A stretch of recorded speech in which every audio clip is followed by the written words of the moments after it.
Let's learn from someone who's seeing our media planning change in real time. It's time for me to introduce this week's special marketing maker.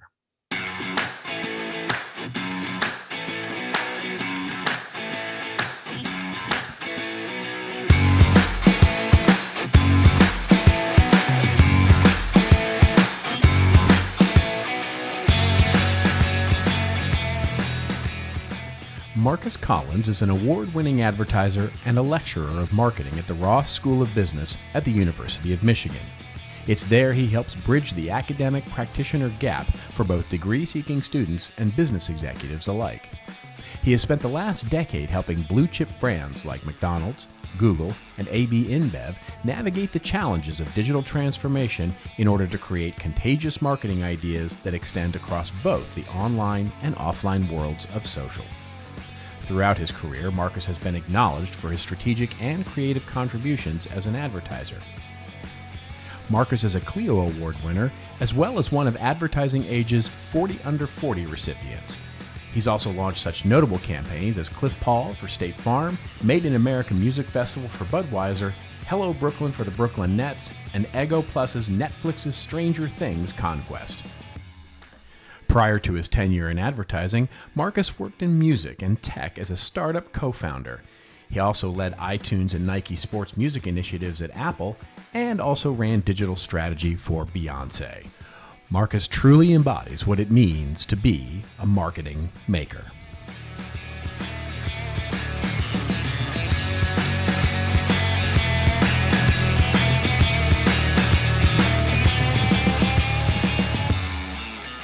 So, welcome to In the Field of Marketing Makers, and boy, do I have an amazing guest for this month's show.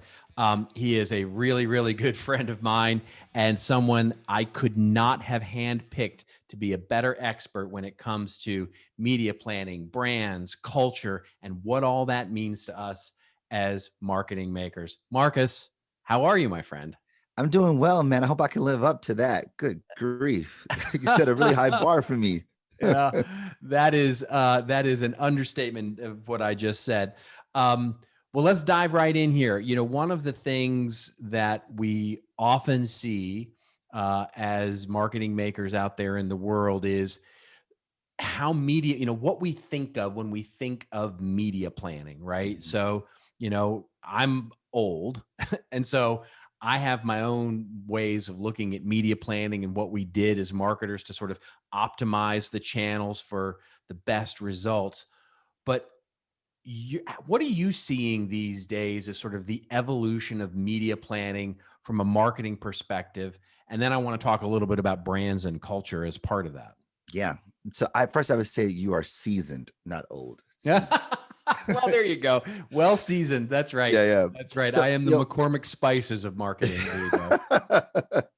So, when I think about that, so just thinking about that question, the first thing I think about is, all right, so this is some constructs. So we got media and planning. What does that really mean? Right. And media, by and large, is the vehicle by which information is delivered. Right. It's the vehicle by which information is delivered from a sender to a receiver. The planning side is strategically aligning this vehicle to a particular outcome, right? So I got a new product. How am I going to deliver the right message with the right communicative payload within that vehicle to the right people? And historically, it's been, here's where all the people are, get the messages in front of them, right? Here's what all people are. Let's create the wallpaper that's going to outfit the environment they're in, right? So MASH, right? Everyone's watching MASH back in the day, right? Then we should drop the communicative payload where these people descend around the MASH product. Today, though, the evolving media landscape, that is the means by which we consume media, has shifted drastically, in that we aren't sort of audiences waiting shoulder to shoulder for things to wave over us, right? For information to wave over us. We are far more active in the creation of the product, of the the communications, and that is we are reworking the communications as it comes our way. So as the media comes our way, we're not just watching this with the people next to us in the room. We're watching this with everybody, and there are means for us to engage in it, right? So Super Bowl happened, biggest media moment in the country. As ads are coming on, that is, people are delivering media at that moment, strategically planned. People are saying, didn't like that. That's whack. What does that mean? Lame. Hashtag Super Bowl. So people are reworking the meaning of those communications while it's happening. And because of that, we as marketers have to think differently about the way that we deliver our messaging, these communicative payloads. Instead of thinking about outfitting the room with wallpaper, should be thinking about how do we create the currency that becomes the way by which these people communicate. So I'm not blasting them with messages. Instead, I'm giving them I'm giving them conversation topics that they're going to interact with people who are just like them, because this is the currency that we use to connect with our people. I think that's a incredibly important, it's a subtle but really important difference that you're pointing out here, which is one of the things that we've done as marketers forever is to go chase cool, right?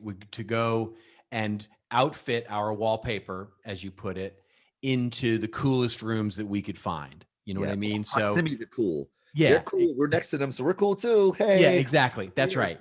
yeah, And so it used to be, for example, we would put an ad in the New York Times, or we would put an ad against, the television show Friends or MASH or whatever it was, not only because they had the audience there, but because we would somehow have some of their coolness yeah. sort of rub up on us, right? We would Right. get to sort of draft a little bit with their brand, right? Yeah. So I put, the reason I pay a premium for New York Times is, well, because you're getting New York Times to appear at the top of your ad as Yep. the masthead there. Same thing. You're getting an ad on the Super Bowl, or you're getting an ad on Friends. Well, you're getting a little bit of rub off of Jennifer Aniston or whatever That's right. team was winning the game at that That's right. particular point. And it seems to me like what you're saying here is, as we start now not only serving as the wallpaper, but the conversation can happen about the wallpaper in real time, Mm-hmm. that that element of sort of wrapping us up with the cool, people are separating that now. So we actually have to be able to, as brands and marketers, be able to react to that conversation and become the media, just like the audience is, right? They're becoming part of social media, so we're becoming part of the media as well. Exactly. And I love that you frame this in culture, because what is happening is that we would wrap ourselves around or try to be adjacent to cultural product, right? Like television is a cultural product, right? You go to the movies, a cultural product, music, cultural product, and we try to bookend it, right? Like if it's the radio, 3 songs play, then our ad comes on because we know you're listening to Drake. Here's our ad right next to Drake, right? Either we're there because that's where the audience is amassed, where people are amassed, or we're there because we want the cool of Drake to somehow touch us, right? Or whatever adjacency we have. But today, if we want to have a meaningful role in the cultural or the media programming, then we too have to be cultural producers. And it's the thing, advertising is a cultural product, right? We just don't treat it as such. We treat it as a means of communicating the value propositions of our product. My razor sharper, my battery lasts longer, my car goes faster, right? And since that doesn't have very much cultural gravitas, we don't talk about those things because, right? But the things that contribute to the cultural characteristics that govern the people who are digesting and reworking the cultural product that they're watching, Friends, even MTV Real World, right? These things that were a part of the discourse that people were engaging with each other through and by, then the marketing communications, the ads have to be just as culturally salient. And the more powerful advertising, they stand up as such. Like, just do it is 3 words that have cultural meaning, right? Think different.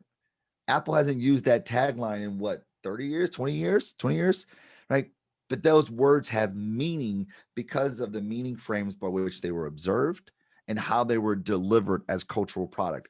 Advertising is cultural product, but you have to advertise. An advertiser as a marketer have to be committed to making that product, right? It's like, and so the idea then is that when we create messaging, communications, etc., and they're adjacent to a cultural product like the Grammys or the Oscars, the good advertising contextualizes their communications relative to what they're next to. So think about like immediately what comes to mind for me is like the American Music Awards or the Grammys rather.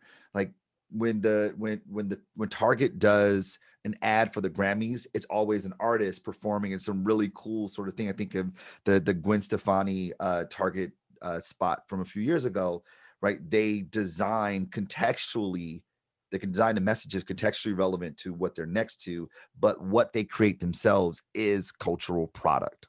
Yeah. Yeah. And tell me then when you start thinking about it, right? Because one of the things we could run the risk of is sort of limiting ourselves to paid media here, right? Thinking about advertising or Yeah. sponsorship.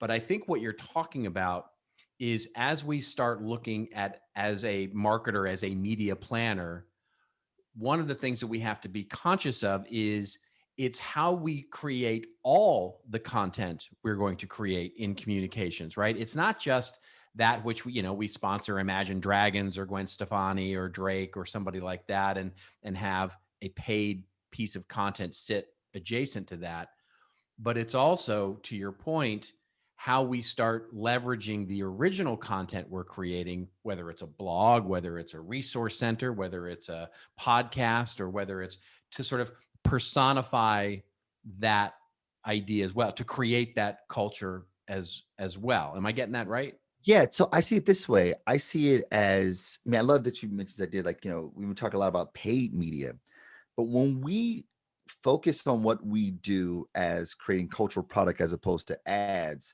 the paid media immediately turns into what we all call it earned media. But essentially, if it's people, what people talk about, Right. right? They no longer have just a, a, a paid currency. They have social and cultural currency. That is, they have cultural currency, and people share them because they get social currency from doing it. Right. This is about culture. I mean, look, culture is the governing operating system that guides and directs everything that we do. And when marketers contribute to the cultural governance that guide what we do, they become a part of the exchange that we talk about. Not only what we talk about, but what we wear, how we adorn ourselves. And they become markers, identity markers. So we think about the paid things that we create. When we create them in the mind that this is going to be worked and reworked by these people who subscribe to these cultures, then the accelerant is their pass along. Now, the point you're getting at is that, well, these other pieces need to be in lockstep. It's like, well, yeah, like you gotta hug it, right? You hugging it all around. So it's not just the one thing that feels like a one-off. It's like, no, we are a part of this. This is who we are, and all the pieces play together like a mosaic to show that this isn't a one-off thing. This is a demonstrative representation of a bigger commitment to these cultural characteristics that we are exuding in our messaging. Yeah. It's like, to bring it down and into the real, it's, on one side you've got Nike, who is living and breathing this with Just Do It, but also then creating the culture with what they're doing with Colin Kaepernick and That's right. and taking a position on things and creating the content that isn't an ad, that in many ways is earned because it's just part of the social conversation. That's right. And then you look at something, that you would normally consider, okay, maybe it's a little banal, but it's not sexy like, music or acting or movies or anything like that. But you've got a company like HubSpot that creates inbound marketing, right? Which is a cultural phenomenon in the business Yep. world. And Yeah. they can we as brands can create the conversation, can create the culture. And I think what I'm hearing you say is all of that is around, sort of widening our perspective around what media planning is all about, right? And it's I about, agree. yeah, it's And about this idea that we're here to be that delivery mechanism to further the conversation, right? Not just paper the walls, but build the house and decorate the house and, the whole bit. that's right. Now, I think of it this way, that our goal shouldn't be to create culture, it's to contribute to culture, right? We contribute to the beliefs, the That's a great way to put it. artifacts, the Yeah. behaviors, the language that people already have. And what happens is that when we're contributing to it, people go, oh yeah, y'all heard about blah, blah, blah, right? Oh yeah, this is what we do, right? People like us do something like this. Oh, you see that new spot about whatever thing? I know, right? So dope, right? It matches my this, or I believe that. And a perfect example is like last summer, Ben and Jerry says we must dismantle white supremacy. Whoa, Nelly, Yeah. right? And this is a brand that's always been about progressiveness, right? They've been, one says liberal, I would say they've been progressive. They're all about like pushing toward social change. So this is not uncharacteristic of them to do this by any stretch, but they say it in such a way that is provocative, A, B, but they say it in the language that the people who believe that say it too. Instead of dressing it with like, racism is a bad thing. It's like, no. We should dismantle white supremacy. People who subscribe to that belief, that ideology, they go, I'm rocking with Ben and Jerry's. Yeah. Like that brand. And then they go, hey, Rob, did you see that thing that Ben and Jerry's did? You're like, I know, right? I love them. The brand is not the center point. The brand is the currency that connects you and I. That's the center point, us. So as marketers, we contribute to culture by creating cultural product that becomes a part of the discourse, the negotiation, construction process that people go through to create social solidarity, right? To form the walls of social solidarity. So what it means for marketers, like I said, just bringing it on down, what it means for marketers is identifying, what do we believe? How do we see the world? And what are the ideologies that we have? Who out there sees it the way we do? That informs the messages that I create, the vehicles to deliver said message, i.e., the media, and where or what contextual moments I deliver them to those people. And that requires planning. Yeah. And to me, that is media planning, contemporary media planning. It's like, how do I communicate? How do I preach the gospel to the collective of the willing, to the congregation of the willing, finding them in the contextual places where this isn't about me sort of preaching it from the mountaintop.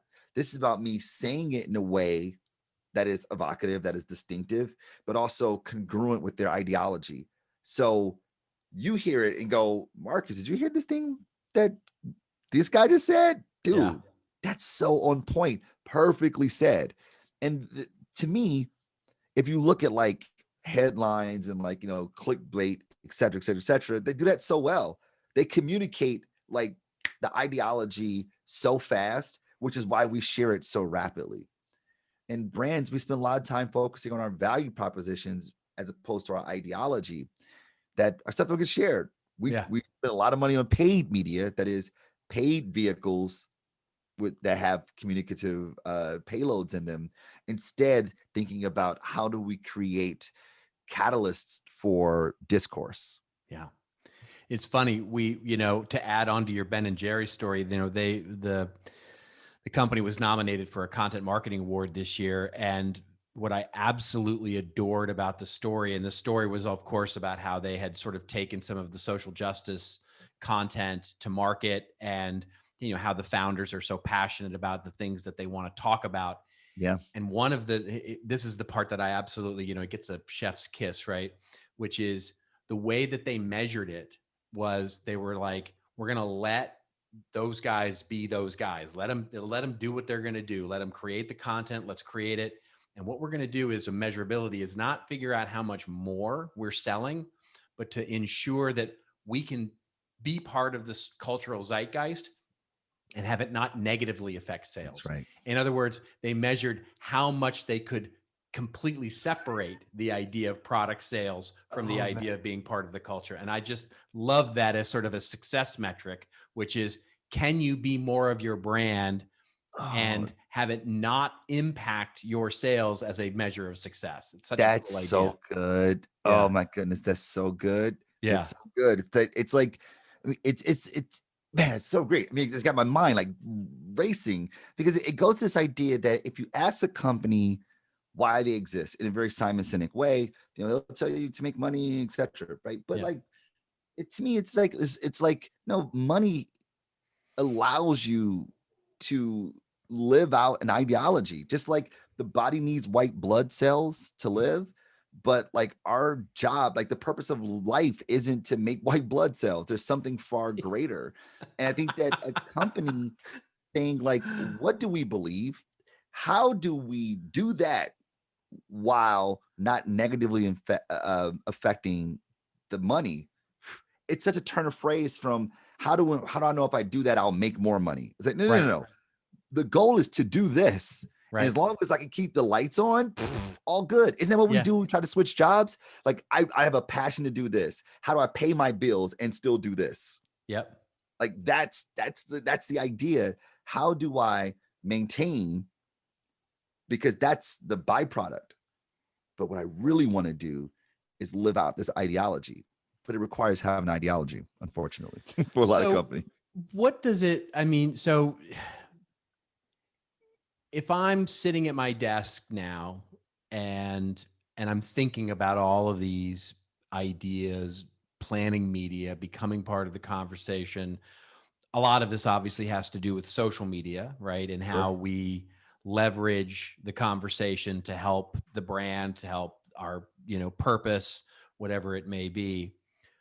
What are the things, what should I be thinking about, right? I'm a rank and file practitioner. You know, what you guys, Marcus and Robert, are talking about, that's way above my pay grade. Yeah. You know, and, you know, but what am I to think about all of that, right? As a marketing manager, what am I to think about all of that? And what should be some things that I might want to start to do to become more proficient at this? Yeah. I think the first thing is, what do we believe? What's the ideology? Like it's somewhere. It's either on the wall in your office somewhere. It's in a deck somewhere. Maybe it's in the mission statement, or maybe it's with the founder, right? It's the founder started the thing for a reason. What does the brand believe? It's ideology. You start there. Then the idea becomes, how do I communicate that in a way that is distinctive and evocative? Right? How do I communicate the ideology? Then thinking about, so who are the people who see the world the way I do? Who are those people? Right? You can think about make it as big as you want to, or in multiple buckets of who these people are. And then say, where are they? Where are they in their media ingestion? Are they on social networking platforms? Are they on these blogs? Are they watching these shows? Are they living in these physical places? How are they? Is it? Are they using Slack or whatever the case may be? Right? Like, where are these people? Then we ask, so how do I deliver that gospel that I know how to say in a very distinct and evocative way? How do I deliver the gospel to those people through those mediums, those vehicles of information in the right contextual moments? Like that's the math. Yeah. What do I believe? How do I communicate in a way that's evocative and distinctive? To whom am I going to preach this gospel to? Where are they in the world, be it the zeros and ones world or the physical world or a combination of the two? And then what are the right contextual moments where I reach them? And then by that very nature, if we approach it that way, what you say isn't my razor sharper, my body will last longer, my car goes faster. You'll tell them that later. The idea is to start with, here's what I believe. And the way you communicate that is creating cultural product. We start with the soul and end with the sell. And then once they're like, huh, I believe that too. Then you say, girl, come get some of this ice cream. I love that so much. And what's so beautiful about what you just said is that it's truly the classic process of media planning hasn't changed. It's Right. figure out your audience, figure out where they are, figure out what you want to say to them, and now figure out how you can be part of their conversation. It's, you know, it's that simple. And it never changes. We're yeah, just talking about people. Like, yeah, look, we have been by and large the same since our sub-Saharan African days. Like this is who we are. Like we're wired very much the same. Some people argue there's some rewiring. I'll give you that. I'm not a neuroscientist, but fine, I'll give you that. But by and large, we are wired very much the same way. And the technology changes really, really, really, really, really, really, really, really, really, really fast. We change very, very, very, very, very, very, very slowly. So a lot of the things that we've been doing as marketers, the philosophy is still the same. The executions are different, sure, but the behaviors are still very much the same. And it really just boils down to instead of us telling stories, let's start some stories. Oh, what a perfect way to end. What a perfect way to end. Marcus, my friend, thank you so very much for being on the show today. It was just absolutely, I knew it would be, and it's just absolutely perfect. I love that so much. Thank you so much for being here. My absolute pleasure. Thanks for having me.